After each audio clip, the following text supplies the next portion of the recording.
बड़ी अद्भुत बात है। कहते हैं भगवान श्याम सुंदर जो हैं बालकृष्ण लाल प्रभु, इनका जन्म कहाँ हुआ? मथुरा में कंस के कारागार में भगवान का प्राकट्य हुआ। लेकिन भगवान का जन्मोत्सव कहाँ मनाया जा रहा है? नंद बाबा के यहाँ गोकुल में। बड़ी सुंदर बात कहते हैं।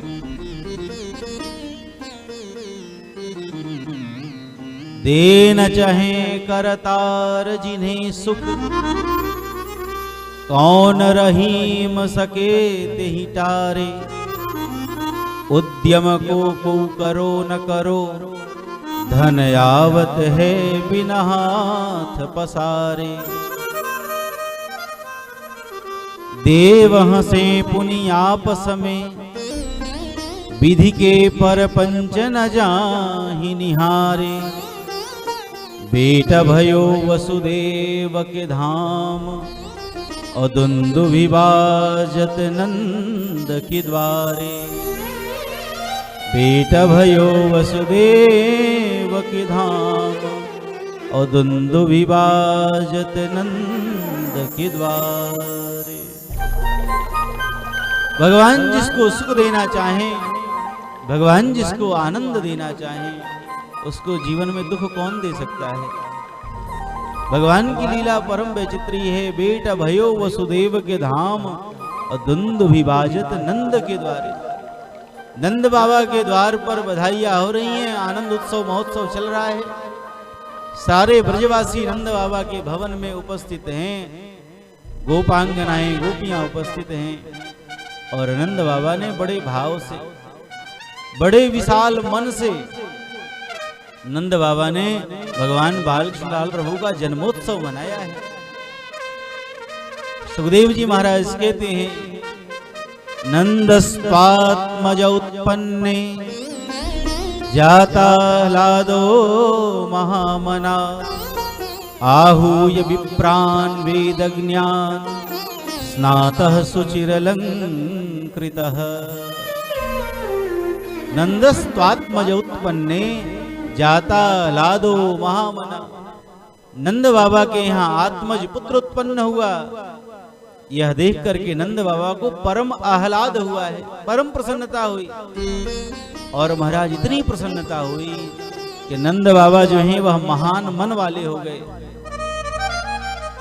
जाता ह्लादो महामना, नंद बाबा महान मन वाले हो गए। और महान मन की उपाधि या तो सुखदेव जी महाराज ने यहाँ नंद बाबा को दिया, या इस कलिकाल में एक महामना हुए पंडित मदन मोहन मालवीय जी, जिन्होंने काशी हिंदू विश्वविद्यालय की स्थापना की। नाम से ही गुण की अभिव्यक्ति हो जाती है। नाम ही है मदन मोहन। जिसके जीवन में मद ना हो, अभिमान ना हो, बड़े से बड़ा कार्य करे लेकिन जीवन में अभिमान ना हो, जिसके जीवन में मोह ना हो, वही मदन और मोहन है।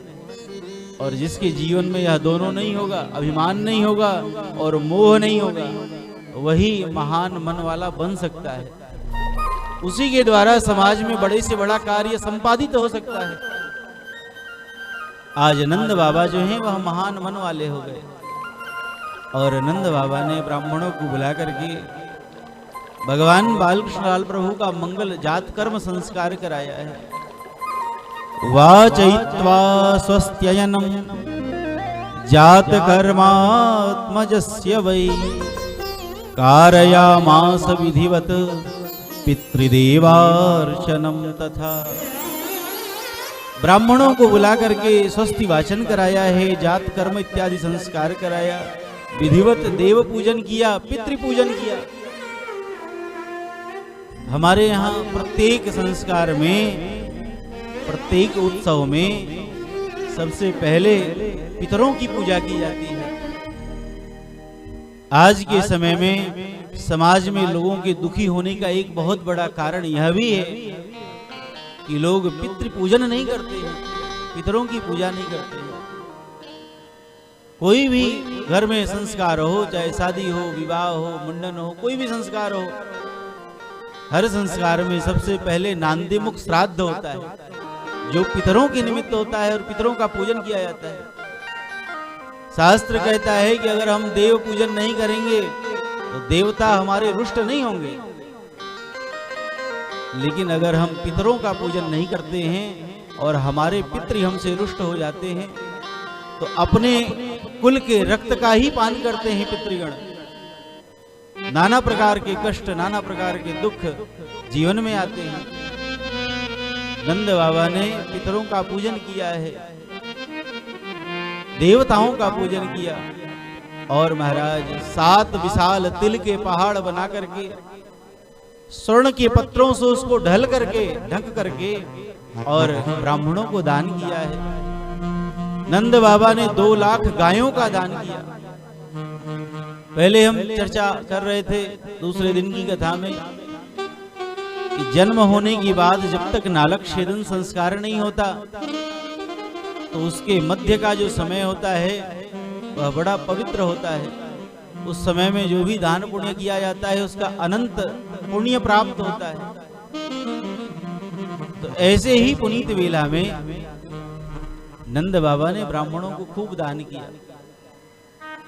गोपांगनाएं, गोपियां सब सज धज करके नंद बाबा के यहाँ इस मंगलमयी उत्सव में सम्मिलित होने के लिए आ रही हैं। गोपियों ने आज, सुखदेव जी महाराज कहते हैं कि 80-80 वर्ष की जो बूढ़ी गोपियां थीं, उन गोपियों ने भी आज 16 श्रृंगार किया है। एक बूढ़ी गोपी है, उसको ढंग से दिखाई नहीं पड़ता, लेकिन मन में भाव है कि हमारे ब्रज के राजा आनंद बाबा के यहाँ लाला हुआ है तो मैं तो खूब सज धज करके जाऊंगी। जो आंख में लगाने वाला है उसको होठ में लगा लेती है, और होठ में लगाने वाला जो है उसको आंख में लगा लेती है। लेकिन मन में भाव है कि हमारे बालकृष्ण लाल का जन्मोत्सव है, यशोदा रानी के लाला का जन्मोत्सव है, मैं तो जाऊंगी खूब सज धज करके। सुखदेव जी महाराज कहते हैं, गोप्यः सुमृष्ट मणिकुंडल निष्कंठ्य चित्रांबराः पथि शिखाच्युत माल्य वर्षा नंदालयम सवलया ब्रजती विरेजुः व्यालोल कुंडल पयोधरहार शोभा। उन गोपांगनाओं ने बहुत सुंदर सुंदर शोला श्रृंगार किया है। अपने शिखाओं को दिव्य पुष्पों की माला से आच्छादित कर लिया है, जूड़े में गूंथ लिया है, और गोपियां जो हैं वह भगवान के मंगल जन्मोत्सव में जा रही हैं सम्मिलित होने के लिए, भगवान का दर्शन करने के लिए। तो जब चल रही हैं तो उनके केस से वह पुष्प जो है, वह माला जो है, वह झरझर करके गोपियों के चरणों में गिर रहे हैं। मानो वह पुष्प कहना चाहते हैं, अरे गोपियों, तुम सब कितनी बड़भागी हो, स्वयं परब्रह्म परमात्मा का दर्शन करने के लिए जा रही हो, इसलिए हम तुम्हारे मस्तक पर रहने के अधिकारी नहीं हैं, हम तो तुम्हारे चरणों में रहने के अधिकारी हैं। केस से वह दिव्य पुष्प निर्झरित होकर के चरणों में गिर रहे हैं। गोपियां जो हैं